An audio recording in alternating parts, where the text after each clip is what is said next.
کھلے آنکھ صلی اعلیٰ کہتے کہتے، کھلے آنکھ صلی اعلیٰ کہتے کہتے، کھلے آنکھ صلی اعلیٰ کہتے کہتے۔ الحمدللہ رب العالمین والصلاة والسلام علی خاتم النبیین اما بعد فاعوذ باللہ من الشیطان الرجیم بسم اللہ الرحمن الرحیم الصلاة والسلام علیک یا رسول اللہ، الصلاة والسلام علیک یا حبیب اللہ، الصلاة والسلام علیک یا نبی اللہ وعلی آلک واصحابک یا نور اللہ۔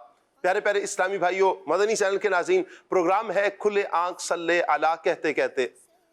درود پاک کی فضیلت سنتے ہیں اللہ پاک کے پیارے پیارے آخری نبی محمد عربی صلی اللہ تعالی علیہ وآلہ وسلم نے ارشاد فرمایا، جس نے مجھ پر ایک مرتبہ درود پاک بھیجا اللہ پاک اس پر 10 رحمتیں نازل فرماتا ہے۔ اے کاش اللہ پاک کی رحمتوں کے حصول کے لیے میں اور آپ کثرت سے درود پاک پڑھنے والے بن جائیں۔ نیت کیجئے انشاءاللہ پیارے آقا صلی اللہ علیہ وآلہ وسلم پر زیادہ سے زیادہ درود پاک پڑھیں گے۔ جتنا زیادہ درود پاک پڑھیں گے اتنی ہی میرے رب کی رحمتیں برکتیں انشاءاللہ ہمیں حاصل ہوں گی۔ صلو علی الحبیب صلی اللہ تعالی علی محمد صلی اللہ تعالی علیہ وآلہ وسلم۔ مدنی چینل کے ناظرین، اللہ پاک نے بہت سی نعمتوں سے ہمیں نوازا ہے۔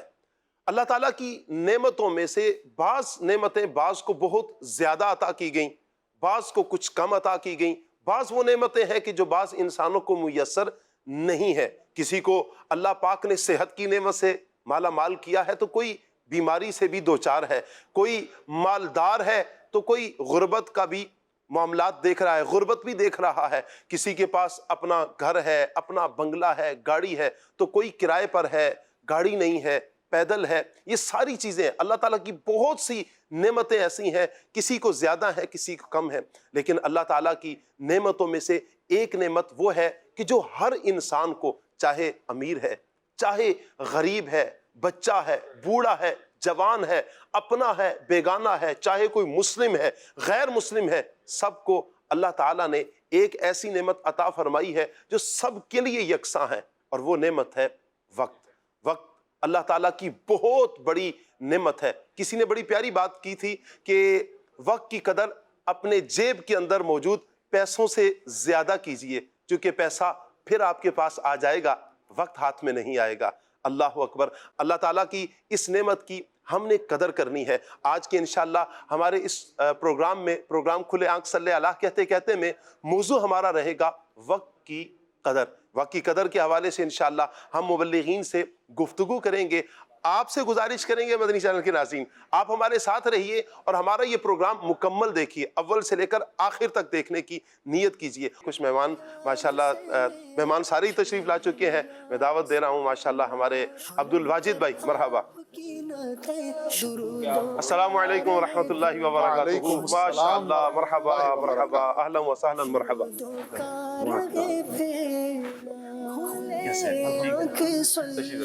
ماشاءاللہ ہمارے عدنان چشتی صاحب بھی مرحبا کہتے ہیں۔ عدنان بھائی آپ کو بھی مرحبا۔ السلام علیکم ورحمۃ اللہ وبرکاتہ۔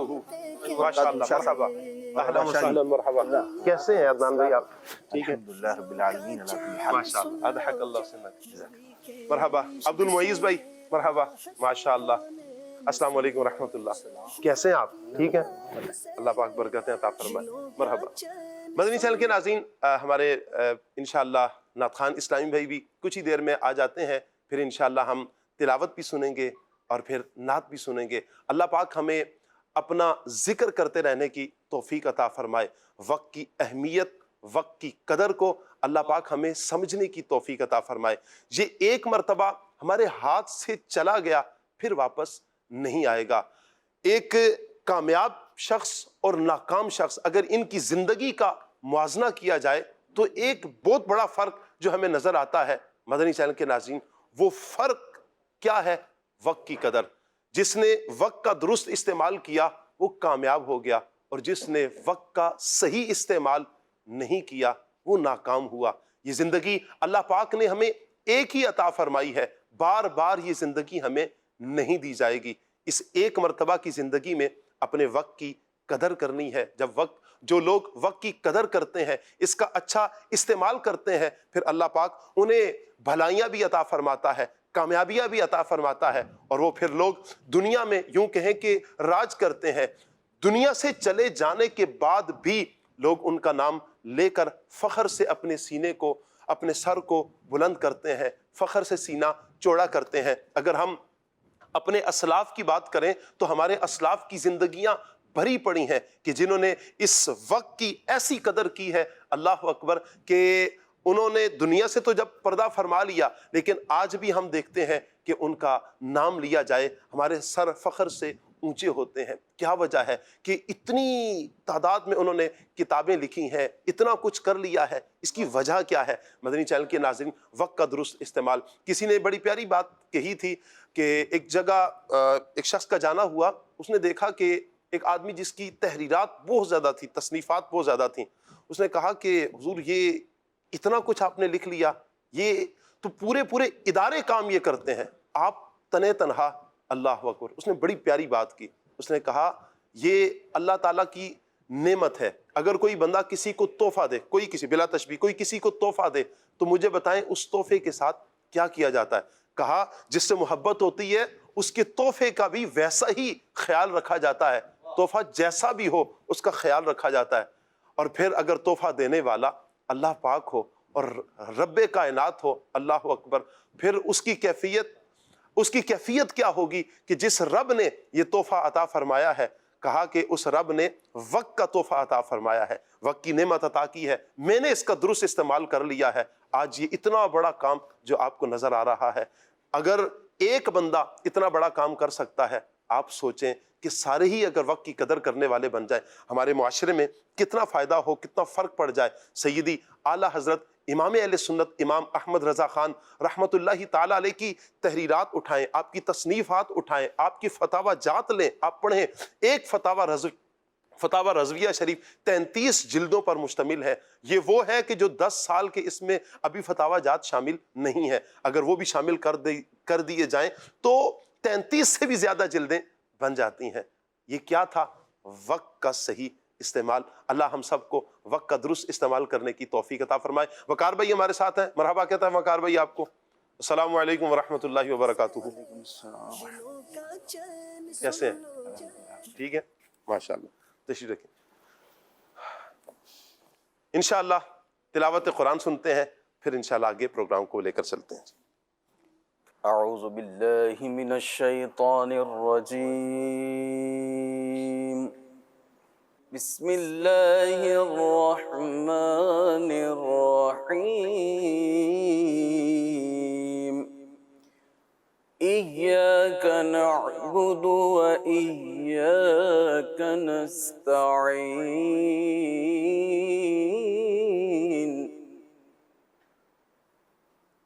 اهدنا الصراط المستقيم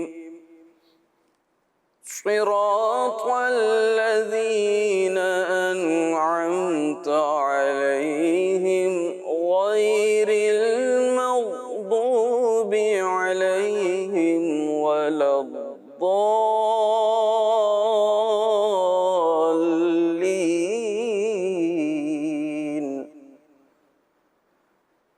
صدق اللہ العظیم. اللہ کے نام سے شروع جو بڑا مہربان نہایت رحمت والا ہے. ایاک نعبد و ایاک نستعین. ہم تیری ہی عبادت کرتے ہیں اور تجھ ہی سے مدد چاہتے ہیں. ہمیں سیدھے راستے پر چلا، ان لوگوں کا راستہ جن پر تو نے احسان کیا، نہ کہ ان کا راستہ جن پر غضب ہوا اور نہ بہکے ہوں کا. اللہ تعالیٰ سے دعا ہے اللہ تعالیٰ ہمیں قرآن مجید ترجمہ تفسیر کے ساتھ پڑھنے کی توفیق عطا فرمائے. آمین بجاہ النبی الامین صلی اللہ علیہ وسلم. صلو علی الحبیب صلی اللہ تعالی علی محمد صلی اللہ تعالی علیہ وآلہ وسلم. مدنی چینل کے ناظرین، جیسا کہ شروع میں نے عرض کی تھی کہ آج کا ہمارا ٹاپک رہے گا وقت کی قدر. ہمارے ساتھ عبد الواجد بھائی ہیں. عبد الواجد بھائی، وقت کی اہمیت کیا ہے؟ بسم اللہ الرحمن الرحیم۔ شاہ صاحب، وقت کی اہمیت کیا ہے؟ جی اس کا سب سے سمپل جواب تو یہ ہے کہ میں اور آپ ہم خود وقت ہی ہیں۔ یعنی اس کا مطلب یہ ہے کہ کسی بزرگ نے یہ فرمایا کہ جب آپ کی زندگی کا ایک دن چلا جاتا ہے تو ایسا سمجھیں کہ آپ کی زندگی میں سے کچھ کم ہو جاتا ہے، یعنی آدمی تو خود وقت ہی ہے۔ تو وقت جو ہے ایک ایسی چیز ہے جو آدمی کو بناتا بھی ہے اور بگاڑتا بھی ہے، اور وقت ایک ایسی چیز ہے کہ جس نے وقت کی قدر کر لی وہ کچھ بن گیا، اور جس نے وقت کو ضائع کر دیا اس نے اپنے آپ کو ضائع کر دیا۔ بزرگان دین رحمۃ اللہ تعالی علیہ کی زندگیوں کو دیکھا جائے تو اس میں جو چیز ہمیں سب سے اہم نظر آتی ہے، اور جس سے ہمیں یہ پتہ چلتا ہے کہ اگر وہ اس بزرگی کے رتبے پر فائز ہیں، تو اس کی وجہ یہ ہے کہ انہوں نے اپنے وقت کی قدر کی اور اس کو اچھے کاموں میں گزارا۔ جیسے ایک بزرگ ہیں، وہ کھانا تو کھاتے تھے، امام فخر الدین رازی رحمۃ اللہ تعالی علیہ، جی لیکن کھانا کھاتے وقت یہ بھی کہتے تھے کہ میں کھانا تو کھا رہا ہوں لیکن مجھے افسوس ہو رہا ہے کہ اس دوران میرا علمی کام جو ہے وہ رک گیا ہے۔ اللہ اکبر۔ میں اس وقت کچھ مطالعہ کر سکتا تھا، کچھ لکھ سکتا تھا، لیکن چونکہ میں اب کھانا کھا رہا ہوں تو کچھ نہیں کر سکتا، تو مجھے اس چیز کا بھی افسوس ہے۔ اسی طرح ایک اور بزرگ کے بارے میں بھی ہے کہ ان کی بھی سوچ جو ہے وہ کچھ اسی طرح کی تھی کہ وہ کم کھاتے پیتے تھے۔ وہ یہ فرماتے تھے کہ اگر میں زیادہ کھاؤں گا پیوں گا تو مجھے بار بار واش روم جانے کی حاجت ہوگی، اور میں یہ نہیں چاہتا کہ اس کی وجہ سے میرا وقت ضائع ہو۔ اللہ اکبر۔ تو یہ جو آپ نے پوچھا نا کہ وقت کی کیا اہمیت ہے، جی تو وقت کی یہ اہمیت ہے کہ علماء دین اور بزرگان دین اللہ کی رضا پانے کے لیے انہیں یہ معلوم تھا کہ وقت ہی وہ چیز ہے کہ جس کو ہم اچھے طریقے سے گزاریں گے تو ہم اللہ اور اس کے رسول کو راضی کر سکتے ہیں۔ تو وہ اپنی ذاتی خواہشات کو چھوڑ کر اپنی ترجیحات میں نیکیوں کو، اچھے اعمال کو، اچھی چیزوں کو مقدم رکھتے تھے تاکہ اس طرح وہ اللہ تعالیٰ کی رضا کو پا سکیں۔ کیا بات ہے، کیا بات ہے۔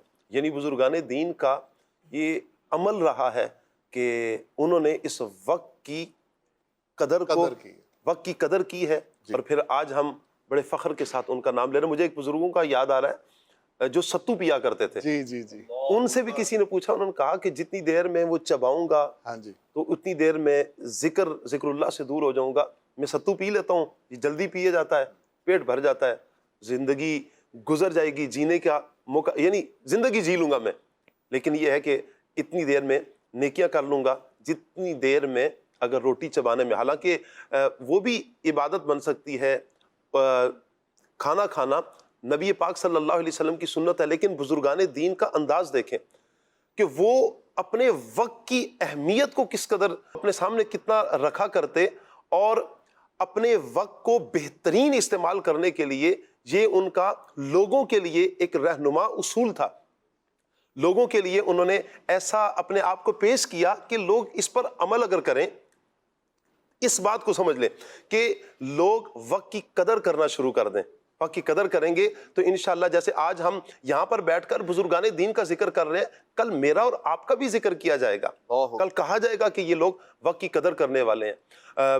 ایک بزرگوں کے حوالے سے آتا ہے کہ وہ جب سیاہی وہ لکھا کرتے تھے تو جیسے ہی سیاہی کو ڈبوا لکھا، جب نوک کو تراشنے کا وقت آتا ان کو، چونکہ بساؤ کا ہوتا ہے نا وہ نوک خراب ہو جاتی ہے، اس کو تراشتے ہوئے بات کر رہے ہیں آپ؟ جی کون سے قلم کی بات کر رہے ہیں؟ ابھی تو ایسا کچھ تراش وراش نہیں کرتے بچے، تو وہ ہو سکتا ہے کسی کے ذہن میں آ رہا ہو بھائی شاہ صاحب کون سے قلم کی بات کر رہے ہیں، ہم تو نہ تراشتے ہیں نہ اس کو، اور کوئی اس طرح کا معاملہ ہوتا ہے، یہ کون سے قلم کی بات ہوتی ہے؟ یہ تھوڑا سا ٹائم اگر ہم پیچھے چلے جائیں تو لکڑی کا قلم ہوتا تھا جسے کاٹ کر سرکنڈے کا، کانے کا، جی جی کانے کا۔ ویسے پیچھے نہ جائیں تو شاہ صاحب ابھی بھی جو لوگ خطاطی کرتے ہیں نا، اچھا، وہ وہی قلم استعمال کرتے ہیں، تو اس کی ویڈیوز اور اس سے اگر لکھیں تو خطاطی جو آپ نے جو فرمایا نا خطاطی کرتے ہیں، آج بھی اگر کسی نے اپنی رائٹنگ درست کرنی ہو تو وہ تختی پر لکھنے کا انداز اپناتے ہیں اور اس کے ساتھ لکھتے ہیں، بالکل تو رائٹنگ بڑی پیاری ہو جاتی ہے اس سے۔ اچھا بہرحال وہ جب تراشتے تھے اس کو، قلم کو بنا رہے ہوتے تھے، تو اس دوران بھی ذکر اللہ شروع کر دیا کرتے ہیں۔ آپ فرماتے ہیں جب ایک وقت میں 2 کام ہو سکتے ہیں تو میں کیوں نہ کروں، ساتھ ساتھ تراش لیتے اور ساتھ ساتھ اللہ کا ذکر بھی کرتے ہیں۔ اللہ اکبر۔ عبد المعیز بھائی، اسلام میں وقت کی اہمیت کے بارے میں کیا رہنما اصول ہیں؟ اسلام ہماری وقت کی اہمیت کے حوالے سے کیا رہنمائی کرتا ہے؟ الحمدللہ رب العالمین والصلاۃ والسلام علی سید المرسلین۔ لیکن وقت، سب سے پہلے تو ہمیں یہ بات سمجھنی ہوگی کہ وقت کیا ہے، اور اس کے بعد پھر اسلام ہمیں کیا فرماتا ہے وہ بھی ہمیں سمجھنا ہوگا۔ تو وقت کیا ہے، پہلے تو اس بات کو سمجھیں کہ وقت، تو سب سے پہلی بات یہ ہے کہ وقت اللہ تبارک و تعالیٰ کی طرف سے عطا کردہ سب سے بڑی نعمت ہے، اور بہت ساری نعمتوں میں سے ایک نعمت ہے، اور اس کو کبھی ہم دن اور رات بھی کہہ دیتے ہیں، کبھی ہم اس کو گھنٹوں سے اور منٹوں سے بھی تعبیر کرتے ہیں، اور کبھی ہم اس کو صبح شام کہہ کر بھی پکارتے ہیں۔ اور اگر کسی کو سمجھانا ہو، یعنی کسی کو گرامر بتانی ہو، درس نظامی کے اندر اساتذہ سمجھاتے ہیں، کسی کو انگلش پڑھانی ہو تو جب بھی سمجھانا پڑتا ہے وہاں بتایا جاتا ہے کہ اس کو ماضی، حال، مستقبل کہا جاتا ہے۔ اور اگر اس کو میں اور آسان کروں تو انسان کے پیدا ہونے سے، جب وہ پیدا ہو رہا ہے اور جب تک اس نے مرنا ہے، یہ جو سفر ہے پیدائش سے لے کر موت تک کا جو سفر ہے، اس کو تمام کو وقت کہا جاتا ہے۔ یہ تمام وقت میں آتا ہے، اور یہ اتنا انمول اور اتنا اہمیت کا حامل ہے، کیونکہ رسول اللہ صلی اللہ علیہ وسلم نے فرمایا کہ 2 چیزیں ایسی ہیں جس کے بارے میں انسان دھوکے میں ہے۔ وہ کیا چیز ہے؟ ایک ہے فراغت اور دوسری صحت، اور یہ بہت اہم اور انمول چیزیں بھی ہیں۔ کس طرح کہ حضرت عیسیٰ علیہ نبینا علیہ الصلوۃ والسلام فرماتے ہیں کہ 2 ایسے خزانے ہیں، کہ 2 اہم خزانے ہیں جن میں آپ کیا چیز ڈال رہے ہو یہ دیکھتے رہو۔ وہ 2 خزانے کون سے ہیں؟ دن اور رات۔ یہ 2 اہم خزانے ہیں۔ اور دوسری بات یہ کہ اللہ تبارک و تعالیٰ نے ہمیں جو وقت عطا کیا ہے نا، اس پر بندے کو جبھی اسلام کی طرف سے ساری چیزیں سمجھ آئیں گی جب اس کو یہ پتا ہوگا کہ وقت کیا ہے، اور دوسری چیز یہ وقت دینے کا مقصد کیا ہے۔ اللہ تبارک و تعالیٰ نے جو یہ زندگی دی ہے، یہ جو وقت دیا ہے، اس کا مقصد اصلی کیا ہے؟ مقصد کیا ہے؟ انسان دنیا میں آیا، پھر موت ہو جاتی ہے، چلا جاتا ہے، اس ٹائم پیریڈ کے اندر، پیدائش سے لے کر موت تک کے سفر کے اندر جو ٹائم ہے، یہ جو سفر ہے، یہ جو اس نے طے کرنا ہے، اس کے اندر اس نے کرنا کیا ہے؟ قرآن کریم کے اندر سورہ ملک کے اندر اللہ تبارک و تعالیٰ ارشاد فرماتا ہے کہ الذی خلق الموت والحیات لیبلوکم ایکم احسن عملا، اور جس نے زندگی اور موت کو پیدا کیا تاکہ تمہاری جانچ کی جا سکے کہ تم میں اچھے عمل کرنے والا کون ہے۔ یعنی مقصد پتہ لگا کہ مقصد جو ہے وہ زندگی کے اندر آنے کا وہ اچھے عمل کرنا ہے، اور اچھے عمل کرنا اسلام ہمیں بتاتا ہے، قرآن کریم بتا رہا ہے کہ اچھے عمل کرنے کے لیے تو زندگی ملی ہے، یہ وقت ملا ہے۔ جب مقصد کا پتہ ہوگا اور وقت کی اہمیت کا پتہ ہوگا تو ہی انسان اس پر عمل کر سکتا ہے۔ کیا بات ہے، کیا بات ہے۔ ہم اپنی زندگی کو بے مقصد نہ گزاریں۔ اللہ تعالیٰ نے کسی کو بھی بے مقصد تو پیدا، کسی چیز کو پیدا ہی نہیں کیا۔ پھر انسان تو وہ ہے کہ جو اشرف المخلوقات ہے، انسان تو وہ ہے کہ جسے اللہ تعالیٰ نے تمام مخلوقات میں افضل کیا ہے، اعلیٰ بنایا ہے۔ پھر انسان کو جو علم کی نعمت سے نوازا، سوچنے کی نعمت سے نوازا، تفکر، تدبر کی نعمت سے جو اللہ تعالیٰ نے انسان کو نوازا، یہ دیگر مخلوقات کے پاس یہ نعمت نہیں ہے جو انسان کے پاس ہے۔ انسان کو پھر اس لیے اللہ تعالیٰ نے بلند کیا ہے۔ اچھا عدنان بھائی، ہم بحمد اللہ تعالیٰ، اللہ تعالیٰ نے ہمیں انسان بنایا ہے، ہم اپنی زندگی میں کچھ چیز ایسا کرنا چاہتے ہیں کہ مثال کے طور پر میں گھر بناؤں، میں گھر بنانے کے لیے مجھے نہیں پتا گھر کیسا ہوتا ہے، میں کسی کو دیکھوں گا کہ اس نے گھر کیسا بنایا ہے، پھر میں اپنے لیے اس طرح کا گھر بنانے کی کوشش کروں گا۔ میں کوئی چیز، کوئی راہ کا تعین کرنا چاہوں گا تو میں دیکھوں گا کہ فلاں نے کیسا کام کیا ہے۔ ہماری زندگی میں کون سی ایسی ہستی ہو، کون ہو کہ جسے ہم رول ماڈل کی حیثیت سے جانیں، اور پھر ان کی زندگی کا کردار، ان کی زندگی میں جو وقت کی اہمیت کے حوالے سے اور جو انہوں نے وقت گزارا ہے، کیا اصول ملتے ہیں، کیا طریقہ کار ملتا ہے، ارشاد فرمائیں۔ بسم اللہ الرحمن الرحیم۔ شاہ صاحب، اگر سب سے پہلے ہم دیکھیں، چونکہ مسلمان ہونے کے ناطے ہمارا تعلق قرآن مجید سے ہے، احادیث مبارکہ سے ہے، نبی کریم علیہ السلام کی ذات مقدسہ سے ہے، اور پھر ان کے ساتھ جو جڑے ہوئے افراد، تعلق رکھنے والے افراد ہیں ان کے ساتھ ہے، اور وقت کے حوالے سے ہم رہنمائی اگر تلاش کریں، سب سے پہلے تو ہمیں قرآن مجید فرقان حمید کی طرف توجہ کرنا جو ہے وہ بنتا ہے، ہم پر لازم ہے۔ تو ہمیں قرآن مجید فرقان حمید میں مختلف آیات، یہ دن اور رات کا آنا، سورج کا چلے جانا، چاند کا جو ہے وہ آنا، رات کا رخصت ہو جانا اور دن کا آنا، اور پھر ان کے اندر جو عبادات کا تسلسل ہے، یہ قدرتی طور پر اللہ تبارک تعالیٰ کا فضل و کرم ہے کہ ہمیں وقت کی اہمیت یہ ساری کی ساری چیزیں بتا رہی ہیں۔ ہمیں کن سے رہنمائی لینی ہے؟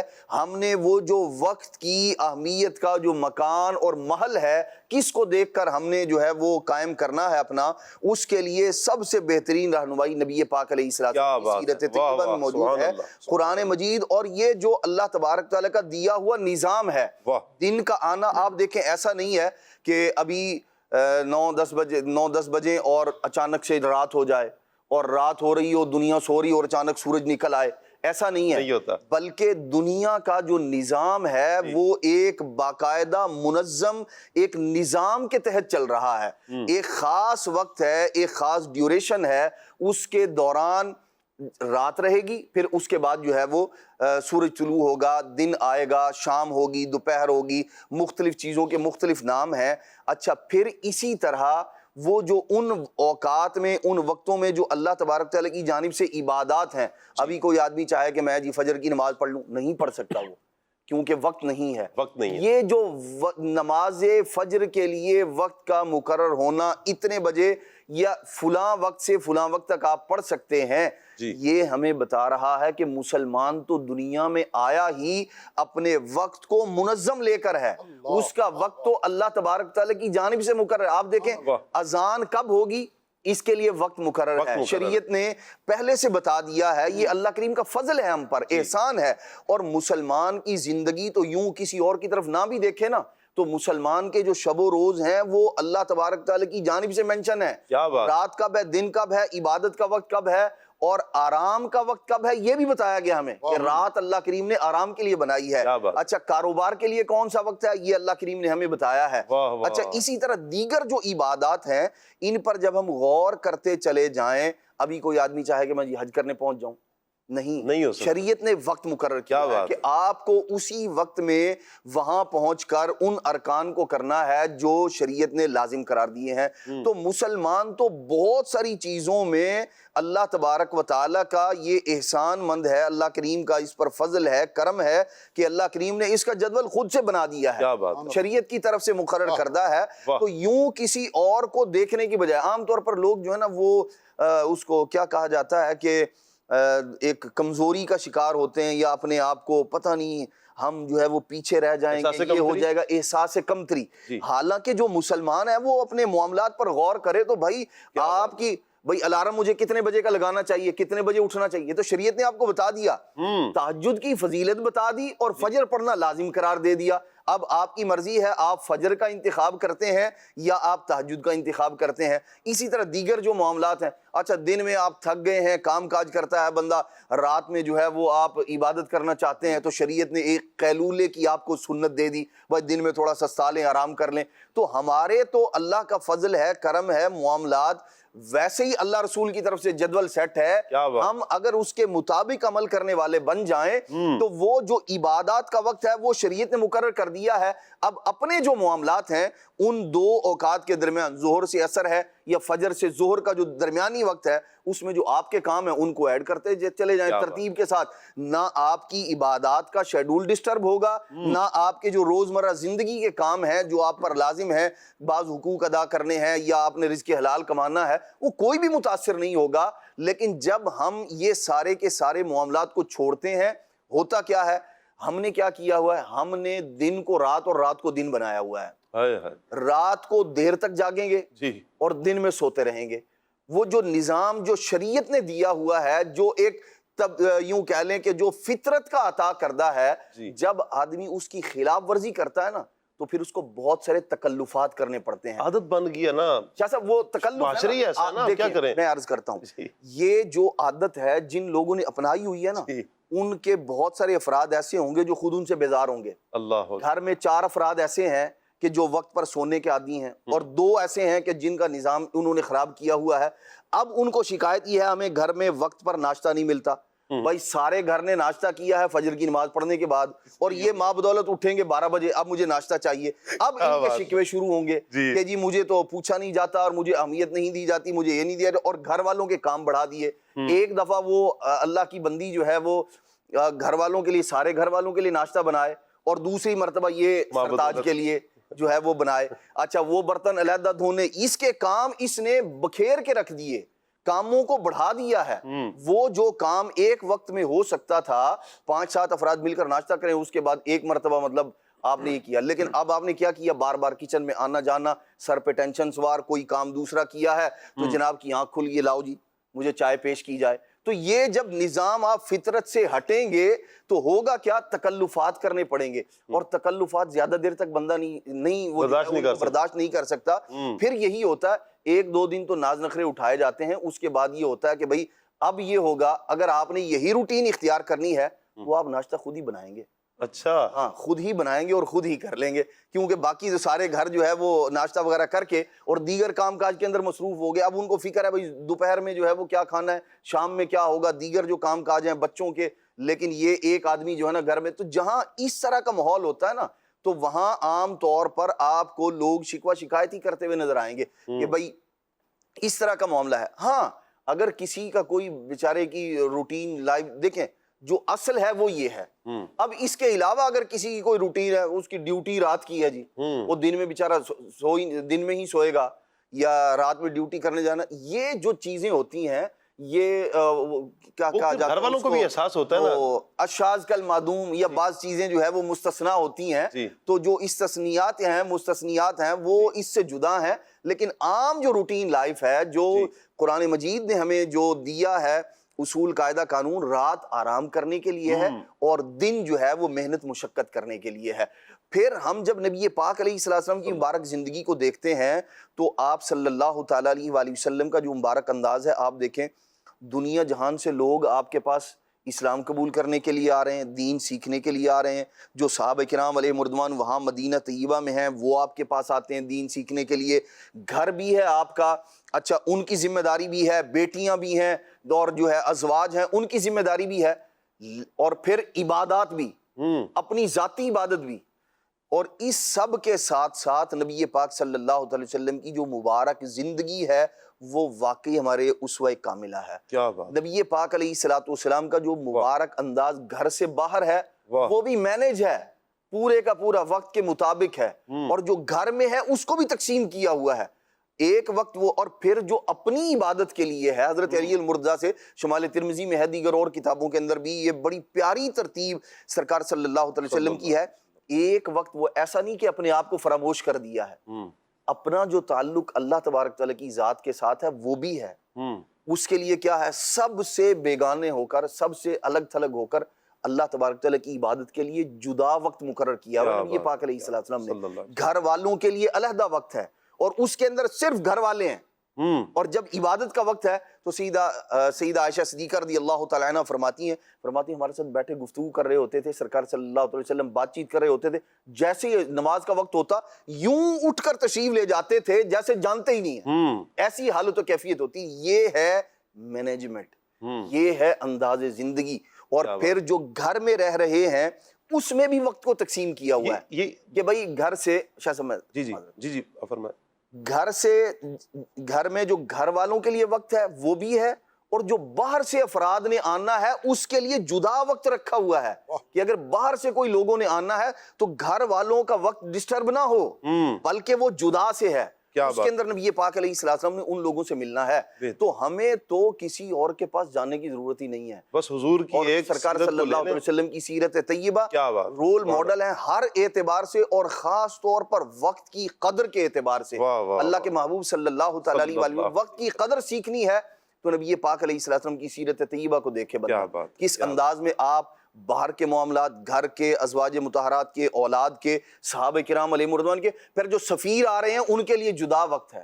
تو یہ سارے کا سارا نبی پاک علیہ السلام. تو ہمیں سب سے پہلے اپنے نبی علیہ السلام کی سیرت کو دیکھنا چاہیے، اس کے بعد پھر بقیہ. نبی پاک صلی اللہ علیہ وآلہ وسلم کی زندگی میں اگر ہم دیکھیں کہ حضور علیہ السلام نے جو غزوات میں حضور نے شرکت فرمائی ہے، اس کے باوجود یعنی یہ کتنا بڑا اہم معاملہ ہے، اس کو لے کر چلنا. اس عالم میں بھی حضور کی عبادات اپنی جگہ پر ہے، حضور کا حسن اخلاق، نبی پاک علیہ السلام کا جو بھی آپ ارشاد فرما رہے ہیں، گھر والوں کو ٹائم دینا، دیگر معاملات کرنا. اچھا پھر حضور علیہ السلام کا دوسرے شہروں کی طرف سفر فرمانا اور تجارت کے معاملات کرنا. لیکن یہ ساری چیزوں میں آپ دیکھیں میرے آقا صلی اللہ علیہ وآلہ وسلم کی عبادات اپنی جگہ پر ہیں، ان میں ذرا برابر بھی کمی نہیں آتی ہے. نبی پاک علیہ السلام تہجد پڑھتے ہیں، پھر پڑھتے ہیں تہجد. حضور علیہ السلام نماز پڑھتے ہیں. ایسا نہیں ہے کہ سفر کی وجہ سے نماز معاذ اللہ، یہ تو ہم سوچ بھی نہیں سکتے. نبی رحمت صلی اللہ علیہ وسلم ایک کام کے لیے تشریف لے گئے تو پیچھے نظام درم برم ہو گیا. ایسا نہیں ہے کہ کسی جو ہے وہ اسلام کی سربلندی کے لیے کہیں تشریف لے گئے تو پیچھے بے یارو مددگار چھوڑ گئے. نہیں، جو پچھلوں کے لیے ہے وہ کہیں سیدنا علی المرزا کو آپ جو ہے وہ اپنا نائب مقرر فرما رہے ہیں، اور کہیں کسی اور صحابی رسول کو. نمازوں کی جو ذمہ داری ہے، خود اگر کسی قبیلے میں بھی تشریف لے جا رہے ہیں، صحابی رسول کو مقرر کر کے جا رہے ہیں، یا سیدنا صدیق اکبر رضی اللہ عنہ کو مقرر کر کے جا رہے ہیں. تو سارے کے سارے معاملات جو ہے وہ یعنی یوں نگاہ میں ہے سرکار صلی اللہ علیہ وسلم کی، کس کام کو کس انداز میں کرنا ہے. یہ بعد میں آنے والے اپنی امتیوں کے لیے نبی پاک علیہ السلام کا جو اسوہ ہے وہ رہبر و رہنما ہے. سبحان اللہ. اچھا تھوڑی دیر پہلے قلم کی بات آپ نے کی تھی، ہمارے پاس پکچر ہے، قلم دکھا ارے واہ ماشاءاللہ جی، قلم دکھائیے گا جی. واہ واہ کیا بات ہے جی. یہ وہ قلم ہے جس کی ہم بات کر رہے تھے. یہ آج بھی یہ قلم یوز کی جاتی ہے خطاطی کے لیے، لکھنے کے لیے. اگر آپ اپنی رائٹنگ درست کرنا چاہتے ہیں کہ آپ کی لکھائی خوبصورت ہو، آپ اس قلم کا استعمال کریں. لیکن اس کے لیے آپ تختی کا استعمال کریں گے. یہ شاہ صاحب سن 2000 سے پہلے نا جی، سن 2000 سے پہلے پورے ملک میں تقریباً تختی اور یہ قلم ہوتا تھا، اور ہمارے بچپن تک میں نے استعمال کیا یہ. جی ہم نے استعمال کیا ہے. تو اچھا اس کے کچھ لوازمات ہوتے ہیں جی. اگر آپ کے پاس آپ نے یہ قلم بنانا ہے جی. تو آپ کے پاس اس کو چھیلنے کے لیے چاقو بھی ہونا چاہیے. جی. تو ہم چھوٹے چھوٹے ہوتے تھے تو ہمارے پاس چاقو بھی ہوتا تھا، ہم اس قلم کو خود بناتے تھے. پھر یہ قلم جو ہے سیاہی میں ڈبو کے لکھا جاتا ہے. تو اس دور میں سیاہی ملتی تھی دکان سے لے کے، اس کو پانی میں مکس کر کے ہم خود بناتے تھے. بنی بنائی بھی ملتی تھی.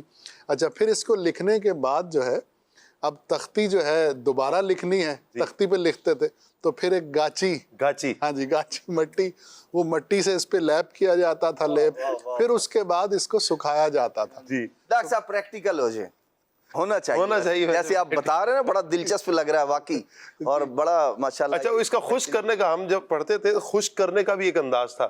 اب وہ لکھنا ہے جلدی، اب وہ سارے پوری کلاس کھڑی ہے، سارا ہم نے لکھ لیا ہے، اب اس کو اب گاچی استعمال کی ہے، اب وہ چلے ہیں ہوا میں جھول رہے ہیں، ہوا چھوڑ رہے ہیں کہ جتنے جلدی خشک ہو.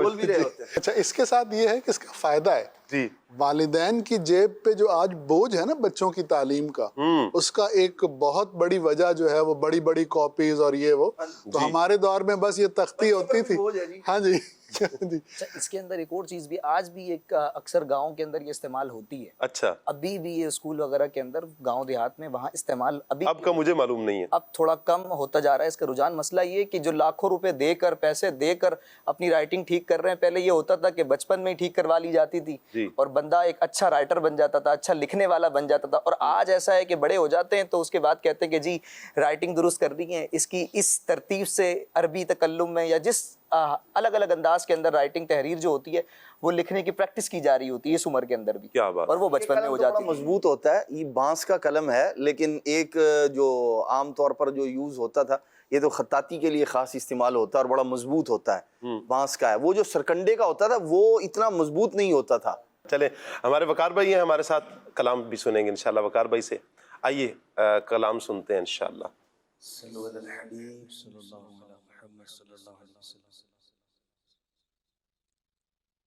اللہ اللہ نبی کا گھرانہ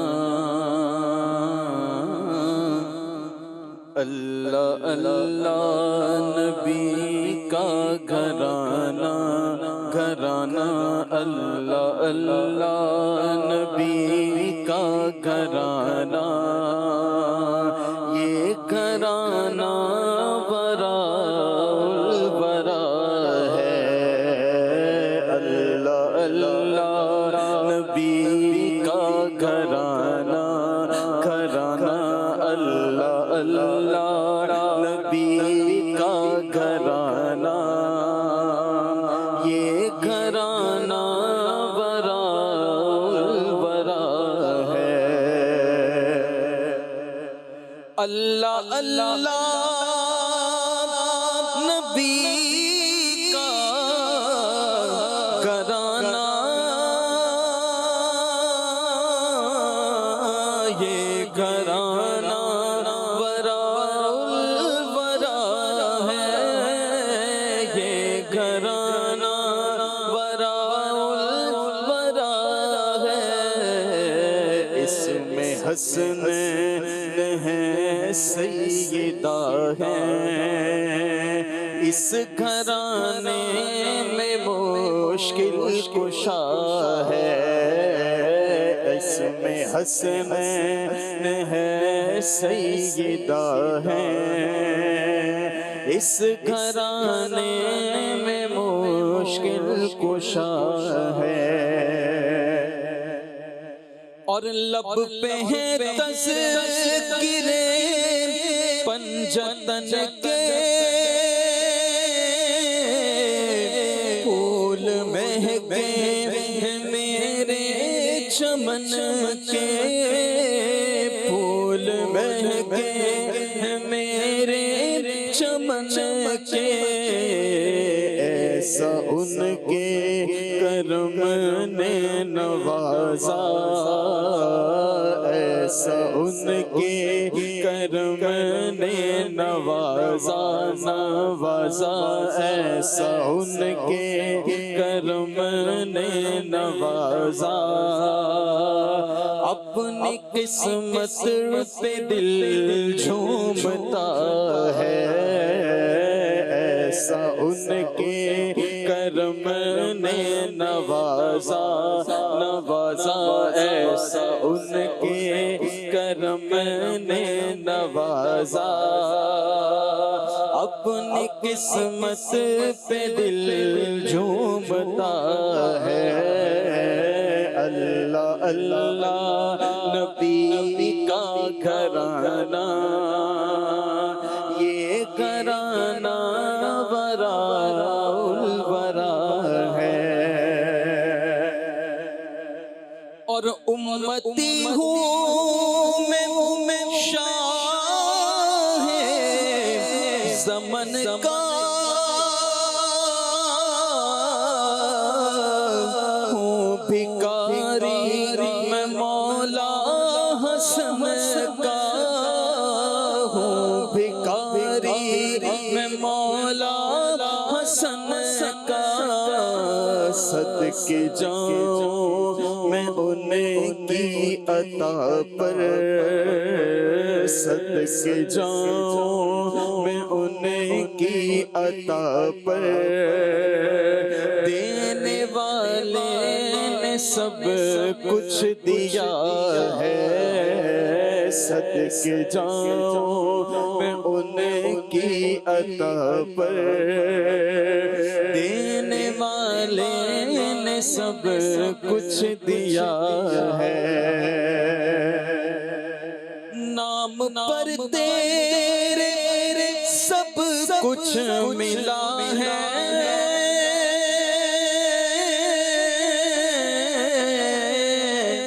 نام پر تیرے سب کچھ فدا ہے نام پر تیرے سب کچھ ملا ہے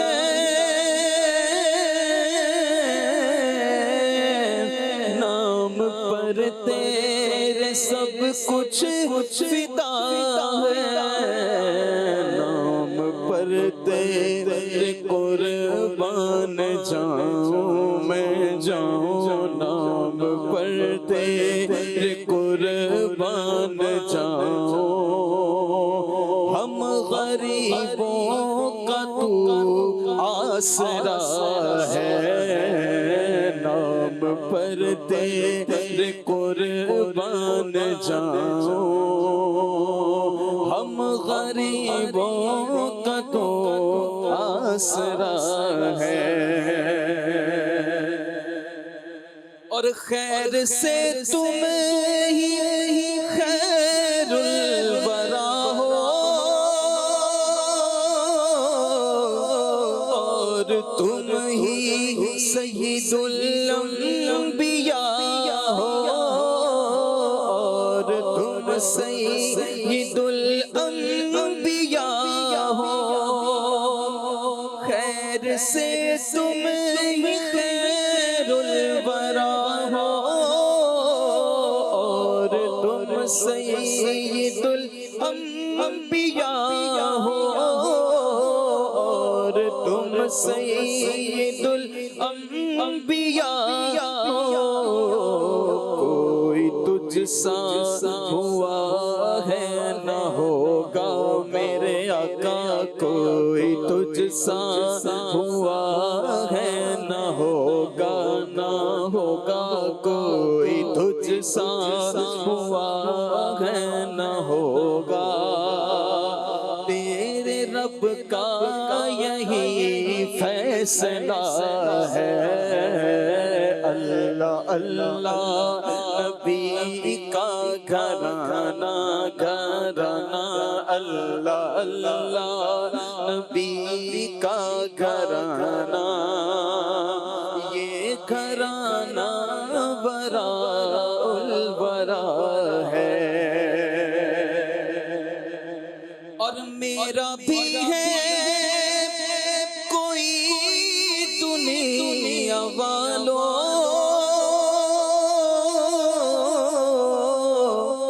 بے سہارا مجھے تم نہ سمجھو، بے سہارا مجھے تم نہ سمجھو، ساتھ میرے میرا پیشوا ہے، ساتھ میرے میرا پیشوا ہے، میرا رب ہے میرا مصطفیٰ ہے، ساتھ میرے میرا پیشوا ہے، میرا بھی ہے کوئی دنیا والوں، بے سہارا مجھے تم نہ سمجھو، بے سہارا مجھے تم نہ سمجھو، ساتھ میرے میرا پیشوا ہے، ہاں ساتھ میرے میرا پیشوا ہے، میرا رب ہے میرا مصطفیٰ ہے، اللہ اللہ نبی کا گھرانہ، یہ گھرانہ براء براء ہے، لاج رکھ لو گدائے کرم کی، بھر دو ہماری بھی جھولی، ہاں بھر دو ہماری بھی جھولی، بھر دو ہماری بھی جھولی، کوئی یہ نہ کہے کملی والے، کوئی یہ نہ کہے کملی والے، میرے آقا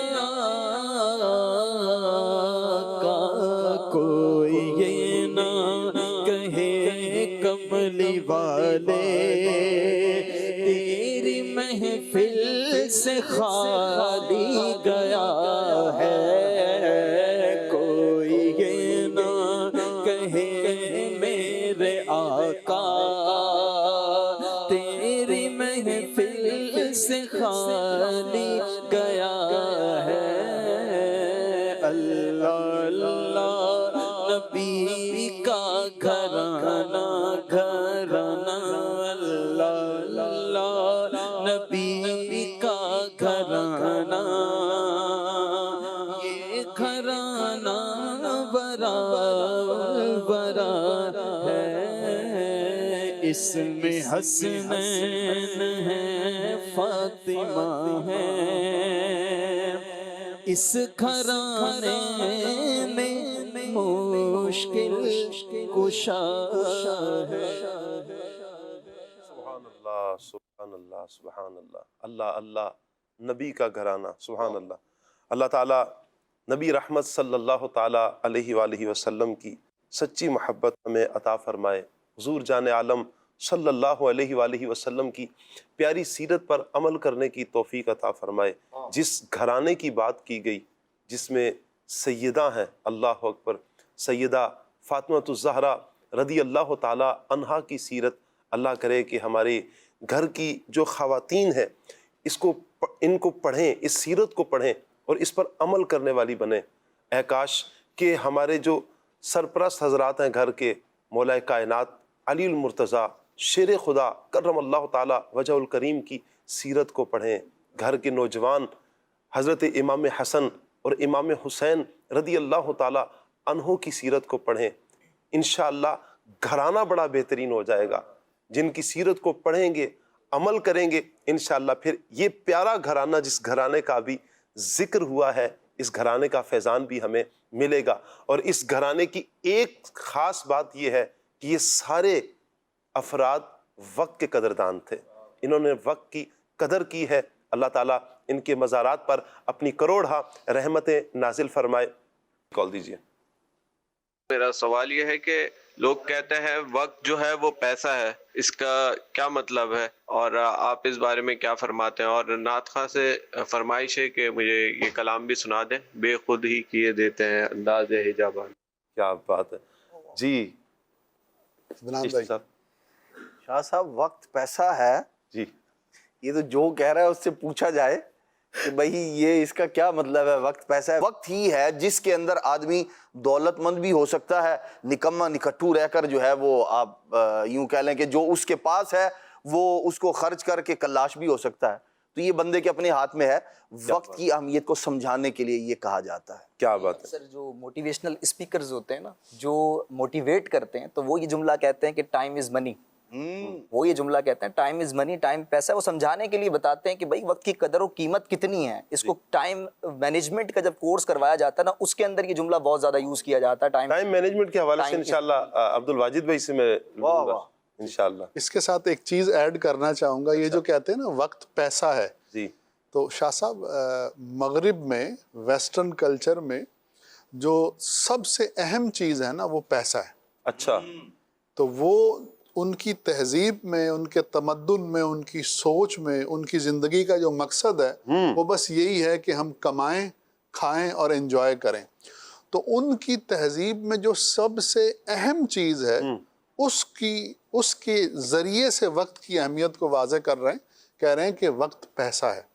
جبکہ ہمارا جو کلچر ہے، ہم جو مسلمان ہیں، ہمارے نزدیک وقت پیسہ نہیں بلکہ وقت ایک امتحان اور آزمائش ہے۔ اس میں یا تو ہم اچھا عمل کر کے اللہ کو راضی کریں گے، یا پھر ہم سے کوئی برا عمل ہو جائے گا اور ہمیں پھر اس پر توبہ اور استغفار کرنی پڑے گی۔ جی کچھ فرما رہے ہیں آپ؟ جی بس میں اپنی رائے آپ کے سامنے پیش کروں۔ آپ پیسہ فرما رہے ہیں، میں نے انٹرو میں بھی شروع میں کہا تھا وقت اپنے جیب میں پیسہ، آپ درست فرما رہے ہیں، اپنی جو رائے پیش فرما رہے ہیں، وقت اپنے جیب میں موجود پیسے سے زیادہ قیمتی جانیں۔ جی، اس کی وجہ یہ ہے کہ پیسہ پھر مل جائے گا، وقت دوبارہ نہیں ملے گا۔ یہ اتنا قیمتی ہے، آپ کے پیسے سے بھی زیادہ قیمتی ہے آپ کا وقت۔ آپ کا 1000 روپے گم ہو گیا نا، آپ کو پھر مل جائے گا۔ 1,00,000 روپیہ کہیں آپ کا لگا، اللہ نہ کرے کہیں دھوکا ہو گیا، یہ پھر مل جائے گا، ممکن ہے ڈبل مل جائے آپ کو۔ لیکن ایک لمحہ جو آپ کا چلا گیا نا، وقت کا بادشاہ بھی اسے کھینچ کر نہیں لا سکتا. ساری دنیا بھی یہ کہے کہ ہم اس ایک لمحے کو کھینچ کر واپس لے آئیں, نہیں لا سکتے. یہ اتنا قیمتی ہے, لہٰذا اس کی قدر کریں. ایک اور کال لیتے ہیں. جناب علی حسن بات کر رہا ہوں لاہور سے. یہ سلسلہ بہت پیارا ہے, کلیاں صلی اللہ کہتے کہتے ہم لوگ بہت شوق سے دیکھتے ہیں. تو والد صاحب بھی اکثر کہتے ہیں مدنی چینل لگایا کرو, تو اس لیے آج سے بہت اچھا چل رہا ہے. آج کا موضوع بہت پیارا ہے, ماشاء اللہ بہت اچھا جا رہا ہے سلسلہ. اللہ تعالیٰ ایسے قائم دائم رکھے. اللہ آپ کو برکتیں عطا فرمائے, اللہ آپ کے والد صاحب کو برکتیں عطا فرمائے. حوصلہ افزائی فرمانے کا بہت شکریہ آپ کا, اللہ آپ کو جزائے خیر عطا فرمائے. اگلی کال لیتے ہیں. ثاقب بھائی کیسے ہیں آپ؟ خیریت سے ہیں؟ میں پروگرام دیکھ رہا تھا سر آپ کا, تو اس میں یہ ٹاپک ہے آپ کا وقت کی قدر. عبد الواجد بھائی سے سوال کرنا چاہوں گا کہ وقت کی قدر اور کامیابی کے درمیان کیا تعلق ہے؟ وقت کی قدر اور کامیابی کے درمیان تعلق بتائیں جی. جی, وقت کامیابی کی بنیاد ہے اگر اس وقت کو صحیح طرح سے استعمال کیا جائے. واہ. تو جیسے کوئی عمارت بنیاد کے بغیر قائم نہیں ہو سکتی, ایسے ہی جو شخص وقت کا صحیح استعمال نہیں کرتا تو وہ کامیابی کی عمارت کو قائم نہیں کر سکتا. تو اپنے وقت کی قدر کیجئے, اور وقت کی قدر وہی کرتا ہے جس کی زندگی با مقصد ہوتی ہے. جس کی زندگی کا کوئی مقصد نہیں ہوتا, جو بے مقصد لائف گزارتا ہے, تو وہ وقت کی قدر نہیں کرتا, اور وہ کامیابی جسے وہ چاہتا ہے اس کامیابی کو پا نہیں سکتا. کیا بات ہے. مدنی چینل کے ناظرین, آپ کی کالز بھی لیں گے, ایس ایم ایس بھی پڑھیں گے. درود پاک پڑھیے اور پیارے آقا صلی اللہ علیہ وسلم کا 1500 سالہ جشن ولادت منائیے. ہمارا سیگمنٹ ہے 1500 سالہ جشن ولادت مصطفیٰ صلی اللہ علیہ وسلم.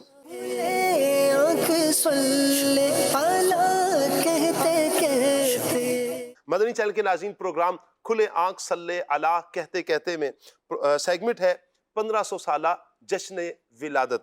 سبحان اللہ. ہم سن رہے ہیں نبی پاک صلی اللہ علیہ وآلہ وسلم کے بچپن شریف کے متعلق. نبی پاک صلی اللہ علیہ وسلم کی ولادت کے بعد سب سے پہلے آپ صلی اللہ علیہ وآلہ وسلم کی والدہ ماجدہ سیداتنا بی بی آمنہ رضی اللہ تعالی عنہا نے پیارے آقا صلی اللہ علیہ وآلہ وسلم کو دودھ پلایا. پھر ابو لہب کی آزاد کردہ کنیز حضرت سویبہ رضی اللہ تعالی عنہا نے یہ شرف پایا. ان کے بعد آپ صلی اللہ علیہ وسلم کو دودھ پلانے کی سعادت حضرت سیداتنا حلیمہ سعدیہ رضی اللہ تعالی عنہا کے حصے میں آئی. جن خوش نصیب بیبیوں نے پیارے آقا صلی اللہ علیہ وآلہ وسلم کو دودھ پلانے کا شرف حاصل کیا, ان میں حضرت سیداتنا ام ایمن رضی اللہ تعالی عنہا کا بھی مبارک نام شامل ہے. اے عاشقان میلاد, جن خوش قسمت بیبیوں نے پیارے آقا صلی اللہ علیہ وآلہ وسلم کو دودھ پلانے کا شرف حاصل کیا, اللہ پاک نے ان تمام عورتوں کو دولت ایمان نصیب فرمائی ہے. سبحان اللہ. حضرت سیداتنا حلیمہ سعدیہ رضی اللہ تعالی عنہا دولت ایمان کے علاوہ مزید جن برکتوں سے مالا مال ہوئی ہیں, آئیے ان کا بھی ہم تذکرہ سن لیتے ہیں. شیخ الحدیث حضرت علامہ عبد المصطفیٰ اعظمی رضی اللہ تعالی عنہ اپنی بہت ہی پیاری کتاب سیرت مصطفیٰ میں لکھتے ہیں, شرفائے عرب کی عادت تھی کہ وہ اپنے بچوں کو دودھ پلانے کے لیے گرد و نواح کے دیہات میں بھیج دیا کرتے تھے. دیہات کا بھیجنے کی وجہ کیا تھی کہ دیہات کا صاف ستھرا ماحول, آب و ہوا صاف ستھری, بچوں کی صحت کے لیے یہ فضا بہت اچھی ہوتی. خالص اور فصیح عربی زبان سیکھ جایا کرتے, کیونکہ شہر کی زبان باہر کے آدمیوں کے میل جول کی وجہ سے فصیح و بلیغ نہیں رہا کرتی. میرے آقا صلی اللہ علیہ وسلم حضور جان عالم صلی اللہ علیہ وسلم کو دودھ پلانے کی سعادت حضرت سیداتنا حلیمہ سعدیہ رضی اللہ تعالی عنہا کو حاصل ہوئی. آپ رضی اللہ تعالی عنہا نبی پاک علیہ السلام کی شیرخواری کے معجزات بیان کرتے ہوئے فرماتی ہیں, میں بنی سعد کی عورتوں کے ہمراہ دودھ پینے والے بچوں کی تلاش میں مکہ کو چلی. میری گود میں ایک بچہ تھا, مگر فقر و فاقہ کی وجہ سے مجھ میں اتنا دودھ نہ تھا جو اس کو کافی ہو سکے. رات بھر وہ بچہ بھوک سے تڑپتا اور روتا بلبلاتا رہتا, اور ہم اس کی دل جوئی اور دلداری کے لیے رات بیٹھ کر گزارا کرتے. ایک اونٹنی بھی ہمارے پاس تھی, مگر اس کے بھی دودھ نہ تھا۔ مکہ مکرمہ کے سفر پر جس خچر پر میں نے سواری کی، آپ فرماتی ہیں وہ اس قدر لاغر تھا، کمزور تھا کہ قافلے والوں کے ساتھ وہ چل نہ سکا۔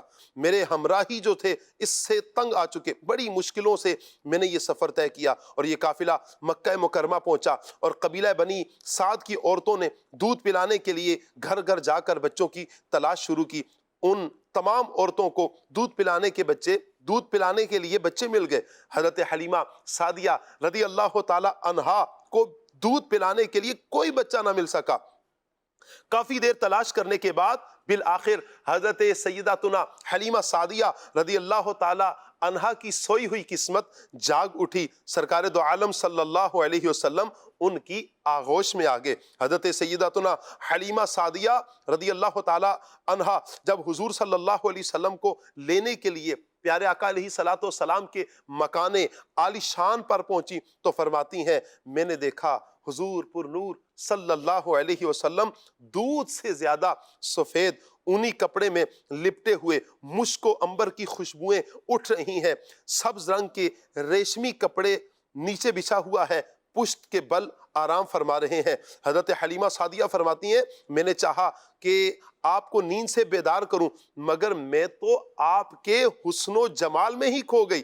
پھر میں آہستہ آہستہ قریب ہو کر اپنے ہاتھوں پر اٹھا کر پیارے آقا صلی اللہ علیہ وسلم کو اپنے سینے پر، آپ کے سینے پر ہاتھ رکھا تو آپ صلی اللہ علیہ وآلہ وسلم کا مبارک چہرہ مسکراہٹ پھیل چکی ہے۔ پیاری پیاری آنکھیں میرے آقا صلی اللہ علیہ وسلم نے کھولی، مجھے دیکھنے لگے۔ جیسے ہی میرے آقا صلی اللہ علیہ وسلم نے میری طرف نظر کی، آپ صلی اللہ علیہ وسلم کی مبارک آنکھوں سے ایک نور نکلا، سبحان اللہ، جو آسمان کی طرف پرواز کر گیا۔ میں نے شوق کے محبت میں آپ صلی اللہ علیہ وآلہ وسلم کی چشمان کرم کے درمیان یعنی پیشانی پر بوسہ دیا۔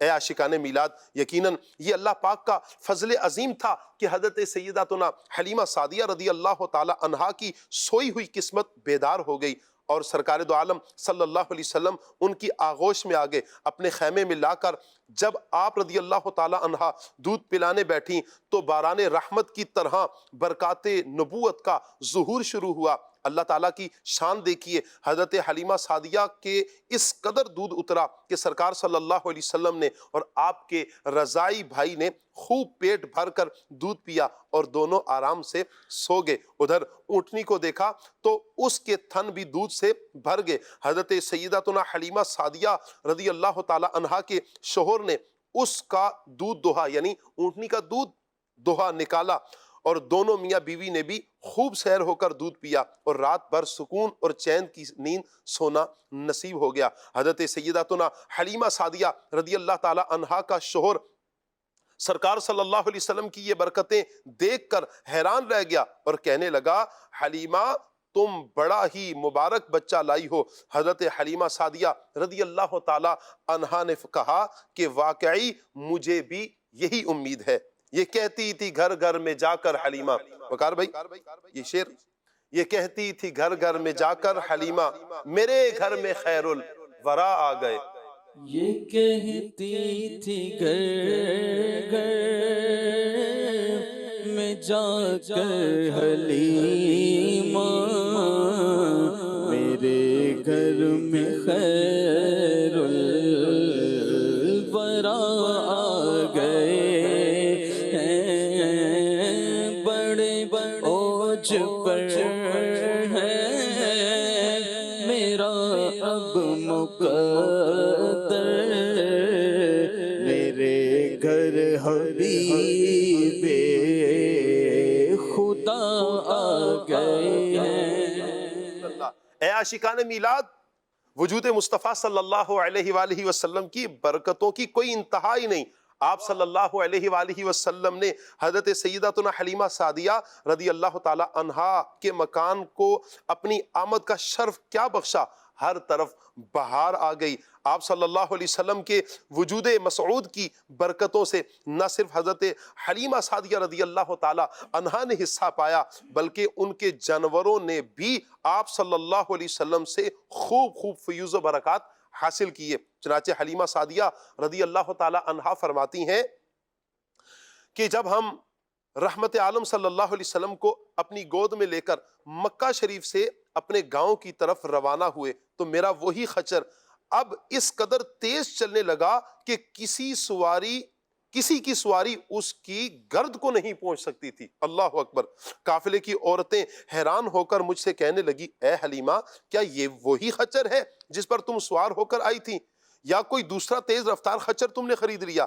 الغرض آپ فرماتی ہیں ہم اپنے گھر پہنچے، وہاں سخت قحط پڑا ہوا تھا، تمام جانوروں کے تھنوں میں دودھ خشک ہو چکا تھا، لیکن میرے گھر میں قدم رکھتے ہی میری بکریوں کے تھن دودھ سے بھر گئے۔ اب روزانہ میری بکریاں جب چراگاہ سے گھر واپس آتی تو ان کے تھن دودھ سے بھرے ہوتے، حالانکہ پوری بستی میں کسی کو اپنے جانوروں کا ایک قطرہ دودھ نہیں ملتا تھا۔ میرے قبیلے والوں نے اپنے چرواہوں سے کہا کہ تم لوگ اپنے جانوروں کو اسی جگہ چراؤ جہاں حلیمہ سعدیہ رضی اللہ تعالی عنہا اپنے جانوروں کو چراتی ہیں۔ سبحان اللہ۔ چنانچہ سب لوگ اسی چراگاہ میں اپنے مویشی چرانے لگے جہاں میری بکریاں چرتی تھیں، مگر یہاں تو چراگاہ اور جنگل کا کوئی عمل دخل نہیں تھا۔ یہ تو رحمت عالم صلی اللہ علیہ وسلم کی برکات نبوت کا فیضان تھا، حضور کی برکات نبوت کا فیضان تھا، جس کو میں اور میرے شوہر کے سوا میری قوم کا کوئی شخص نہیں سمجھ سکتا تھا۔ اس کے علاوہ بھی پیارے آقا صلی اللہ علیہ وآلہ وسلم کے بچپن شریف کے کئی ایک اور کمالات، حضور علیہ السلام کے معجزات انشاءاللہ ہم اپنے اس سیگمنٹ میں روزانہ بیان کریں گے۔ پیارے آقا صلی اللہ علیہ وآلہ وسلم پر درود پڑھیے اور 1500 سالہ جشن ولادت مصطفیٰ صلی اللہ علیہ وسلم منائیے۔ سرکار کی آمد مرحبا، دلدار دی آمد مرحبا، حضور دی آمد مرحبا، پر نور دی آمد مرحبا، تیرا میلاد میں کیوں نہ مناواں یا رسول اللہ۔ حلیمہ کر کدی ویکھے کدی سرکار نو ویکھے، حلیمہ کدی سرکار نو ویکھے، میں کیڑی سیج تیرے لئی سجاواں یا رسول اللہ، تیرا میلاد میں کیوں نہ مناواں یا رسول اللہ۔ میں کچھ بھی نہیں جے تیرے نال میری کوئی نسبت نہیں، میں کچھ بھی نہیں جے تیرے نال میری کوئی نسبت نہیں، میں سب کچھ ہاں، میں سب کچھ ہاں جے میں تیرا صداواں یا رسول اللہ، تیرا میلاد میں کیوں نہ مناواں یا رسول اللہ۔ میرا دل بھی چاہتا ہے، میرا دل بھی چاہتا ہے، میرے گھر بھی تسی آؤ، میرا دل بھی چاہتا ہے، میرے گھر بھی تسی آؤ، تیری راہ دے وچ پلکاں بچھاواں یا رسول اللہ، تیرا میلاد میں کیوں نہ مناواں یا رسول اللہ، تیرا کھاواں میں تیرے گیت گاواں یا رسول اللہ، تیرا میلاد میں کیوں نہ مناواں یا رسول اللہ۔ سرکار کی آمد، دلدار کی آمد، آقا کی آمد، داتا کی آمد، حضور کی آمد، پر نور کی آمد، آقا عطار کی آمد۔ مرحبا مرحبا مرحبا۔ اے عاشقان میلاد، درود پاک پڑھتے جائیے اور 1500 سالہ جشن ولادت منائیے۔ سبحان اللہ۔ کچھ میسیجز بھی ہیں مدنی چینل کے ناظرین۔ جی السلام علیکم ورحمۃ اللہ۔ جی وعلیکم السلام۔ پروگرام کے سیگمنٹس بہت اچھے ہیں، بہت شکریہ، پروگرام بہت اچھا جا رہا ہے، اللہ تعالیٰ مزید برکتیں عطا فرمائے۔ بہت بہت شکریہ آپ کا، اللہ آپ کو برکتیں عطا فرمائے۔ نعت خواں بھائی سے عرض ہے کہ یہ کلام سنا دیں، لمیاتی نذیر کفی ناظرین۔ جی ایک اور میسیج ہے، السلام علیکم ورحمۃ اللہ۔ جی وعلیکم السلام۔ سید ثاقب بھائی کیا حال ہے؟ جی اللہ کا شکر ہے، ٹھیک ہیں جی، میں ٹھیک ہوں۔ میری طرف سے آپ کو خوش آمدید، ویلکم، کھلے آنکھ صلی اللہ کہتے کہتے کی، اچھا جی، تمام ٹیم کو میری طرف سے خوش آمدید اور وقار بھائی سے گزارش ہے کہ مجھے یہ کلام سنا دیں. کون سا کلام سنا دیں جی؟ میں اکیلا اور مسائل زندگی کے بے شمار، یہ کلام سنا دیں. اچھا جی، جشن ولادت کی کوئی بھی نعت سنا دیں. اور آپ نے ماشاءاللہ سنا دی، سبحان اللہ. ٹھیک ہے جی. جو وقت کی قدر نہیں کرتا وقت اس کی قدر نہیں کرتا. بڑا پیارا میسیج ہے جی، اللہ آپ کو برکتیں عطا فرمائے. کلام سنا دیجئے اب میری نگاہوں میں جچتا نہیں کوئی. اچھا جی، الصبح بدا من طلعته، اس کلام کی فرمائش بھی آئی ہے. وہ سوئے لالہ زار پھرتے ہیں، اس کلام کی بھی فرمائش آئی ہے. اچھا جی، نعت خان بھائی سے عرض ہے کہ یا رسول اللہ انظر حالنا، یہ دعا بھی آپ پڑھ دیں کلام میں. یہ کیسے پڑھیں گے جی؟ یہ بھی انشاءاللہ وقار بھائی سے پوچھتے ہیں کہ کیسے پڑھیں گے یہ کلام میں جی. اچھا جی، وقار بھائی سے گزارش ہے کہ مجھے یہ کلام سنا دیں. آسیوں کو در تمہارا مل گیا، بہت پیارا کلام ہے جی. اچھا جی، سیالکوٹ سے میسج آیا ہے، کیا کہہ رہے ہیں جی؟ روتا ہوا مر جاؤں تیرے قدموں میں. یہ کون سا کلام ہے وقار بھائی؟ ابھی سن رہا ہوں پہلی بار. روتا ہوا مر جاؤں تیرے قدموں میں آقا مدینے میں. کون سا کلام ہے یہ؟ بلا لو پھر مجھے شاہ باروبر مدینے میں. چلیں اس کی فرمائش بھی آئی ہے جی. ترمیم کے ساتھ آئی. جی جی، ترمیم کے ساتھ. ترمیم بھی آپ قبول فرما لیں. کال لیتے ہیں جی، کال دیجیے. تیرے قدموں میں مر جاؤں میں رو رو کر مدینے میں. اچھا اچھا، کچھ آگے پیچھے ہو گیا. جی جی، چلیں کوئی بات نہیں. کال لیتے ہیں جی. میں محمد نیاز اتاری باب المدینہ کراچی سے بات کر رہا ہوں. حضرت ایک مجھے کلام سنا دیجیے. حاضر ہے در حضرت رضا، سرکار توجہ فرمائیں. جزاک اللہ خیر. آمین آمین. ایک اور کال لیتے ہیں جی. کھلے آنکھ سلسلہ بہت زبردست جا رہا ہے. میرا شاہ صاحب سے سوال یہ ہے کہ وقت کو ضائع کرنے والے عام اسباب کیا ہیں اور ہم ان سے کیسے بچ سکتے ہیں؟ جزاک اللہ خیر. آپ نے مجھ سے سوال کیا، میں عبد المعیز بھائی کی طرف بڑھاتا ہوں. جی عبد المعیز بھائی. دیکھیں، سب سے پہلی بات تو یہ ہے کہ آپ ان چیزوں کو نوٹ کریں کہ آپ کون سے ایسے کام کر رہے ہیں زندگی کے اندر جو بالکل فضولیات ہیں. آپ کا گول کچھ اور ہے، کام کچھ اور کر رہے ہیں. فار ایگزامپل ایک درس نظامی کا طالب علم ہے، اس نے پڑھنا ہے، یہ یونیورسٹی کا طالب علم لے لیں، اس نے پڑھنا ہے اور وہ صرف پڑھائی کے علاوہ اپنی دیگر مصروفیات کے اندر مشغول ہے اور اس نے اپنا کوئی گول سیٹ نہیں کیا ہوا. آپ دن کے اندر نا ٹائم کو ڈسٹریبیوٹ کریں، الگ الگ اس کو کر لیں اور اس کے بعد اس میں اپنے وقت، پڑھائی کا جو وقت ہے، نمازوں کا جو وقت ہے، کھانے کا جو وقت ہے، سونے کا جو وقت ہے، اس کا باقاعدہ شیڈول بنائیں آپ ایک.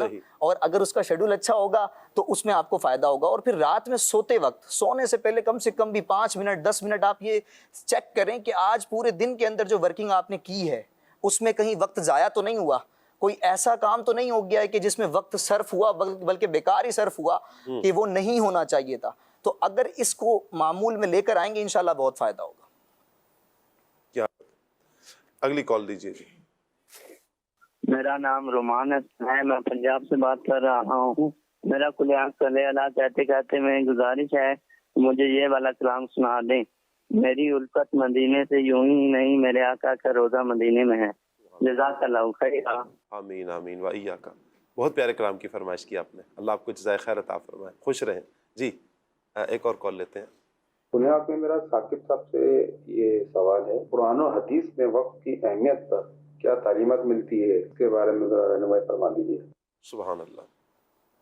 عدنان بھائی، قرآن و حدیث میں وقت کی اہمیت کے حوالے سے کیا رہنمائی؟ یہ کریم صلی اللہ تعالیٰ علیہ وآلہ وسلم نے حدیث مبارکہ میں جو ارشاد فرمایا، اغتنم خمسن او کما قال علیہ الصلوۃ والسلام، سرکار علیہ السلام نے فرمایا 5 چیزوں کو 5 سے پہلے جو ہے وہ غنیمت جانو.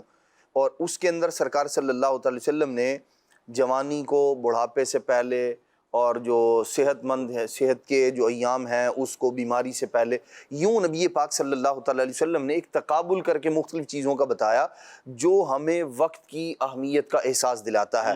ایسے ہی قرآن مجید فرقان حمید میں جو دنوں کا آنا جانا وہ، اور پھر والعصر ان الانسان لفی خسر، یہ جو پوری سورہ مقدسہ ہے، سورہ عصر، یہ وقت کی اہمیت کو بندہ یہاں سے بہترین انداز میں سمجھ سکتا ہے کہ انسان جو ہے وہ خسارے میں ہے. اور حضرت امام فخر الدین رازی رحمۃ اللہ تعالیٰ علیہ، آپ نے ایک بات کو ذکر فرمایا تفسیر کبیر میں، اسی جو ہے وہ سورہ کی تفسیر میں فرماتے ہیں کہ میں نے یہ سورہ عصر کا جو معنی و مفہوم ہے، انسان خسارے میں ہے، ارشاد فرماتے ہیں اس کو میں نے ایک برف والے سے سمجھا. کیسے برف والے سے؟ ارشاد فرمایا وہ برف بیچنے والا آدمی صدا لگا رہا تھا، آواز لگا رہا تھا کہ اس آدمی پر رحم کرو جس کا سرمایہ گھلا جا رہا ہے. وہ جو برف ہے وہی اس کا سرمایہ ہے اور وہی گھلا جا رہا ہے. آپ نے فرمایا کہ میں نے جب اس بندے کی اس آواز کو سنا تو مجھے اسی وقت خیال آیا کہ یہ جو انسان خسارے میں ہے اور جو وقت عصر کی قسم جو کھائی گئی ہے، یہ واقعی آدمی کی جو زندگی ہے وہی اس کا سرمایہ ہے، وہی اس کا وقت ہے.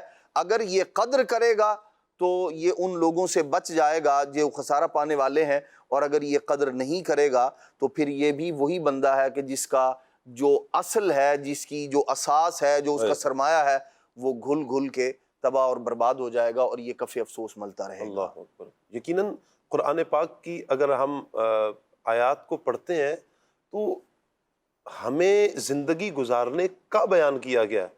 ہماری پیدائش سے لے کر قبر تک اترنے تک کے جو معاملات بیان کیے گئے ہیں وقت کی اہمیت پر تو ہیں.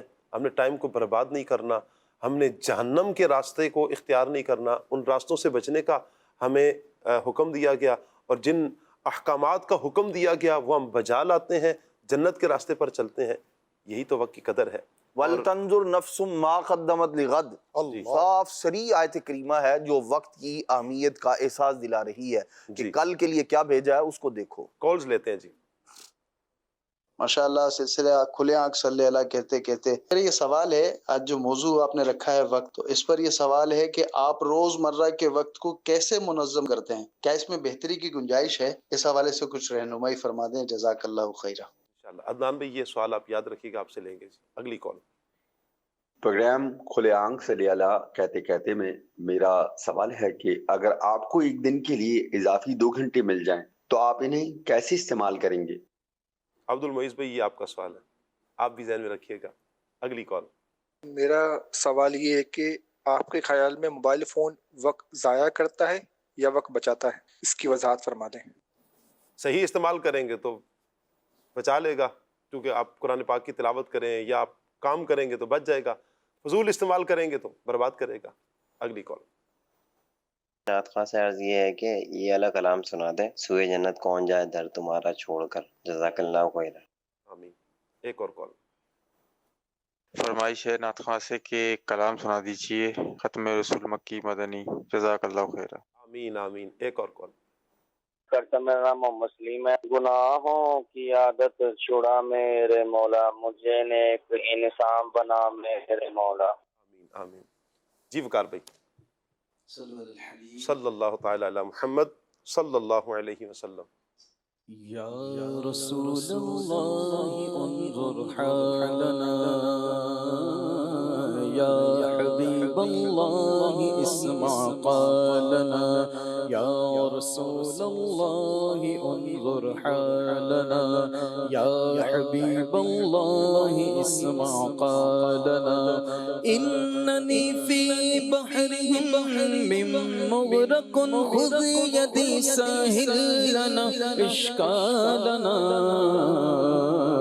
یا رسول اللہ انظر حالنا. کٹائیں غم کی چھائیں دل پریشان، یا رسول اللہ کٹائیں غم کی چھائیں دل پریشان، یا رسول اللہ تم ہی ہو مجھ دکھی کے دکھ کا درمان، یا رسول اللہ یا حبیب اللہ، یا رسول اللہ انظر حالنا حالنا، یا حبیب اللہ اسمع قالنا. سفینے کے پرخچے اڑ چکے ہیں زور طوفان سے، سنبھالو میں بھی ڈوبا ہے میری جان، یا رسول اللہ یا حبیب اللہ، یا رسول اللہ انظر حالنا حالنا، یا حبیب اللہ اسمع قالنا. اننی فی بحرہم من مغرق خذ یدی ساحل لنا اشکالنا، یا رسول اللہ انظر حالنا جہاں بھی ہو وہیں سے دو صدا سرکار سنتے ہیں جہاں بھی ہو وہیں سے دو صدا سرکار سنتے ہیں سرے آئینہ سنتے ہیں پسے دیوار سنتے ہیں میرا ہر سانس ان کی آہٹوں کے ساتھ چلتا ہے میرا ہر سانس ان کی آہٹوں کے ساتھ چلتا ہے میرے دل کے دھڑکنے کی بھی وہ رفتار سنتے ہیں سرے آئینہ سنتے ہیں پسے دیوار سنتے ہیں اور میں صدقے جاؤں ان کی رحمت للعالمین کے پکارو چاہے جتنی بار وہ ہر بار سنتے ہیں پکارو چاہے جتنی بار وہ ہر بار سنتے ہیں وہ سوئے لالازار پھرتے ہیں تیرے دن اے بہار پھرتے ہیں وہ سوئے لالازار پھرتے ہیں اس گلی کا گدا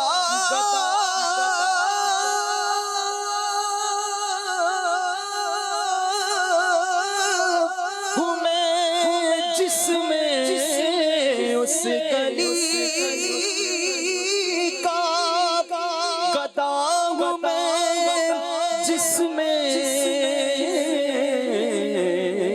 مانگتے تاجدار پھرتے ہیں مانگتے تاجدار پھرتے ہیں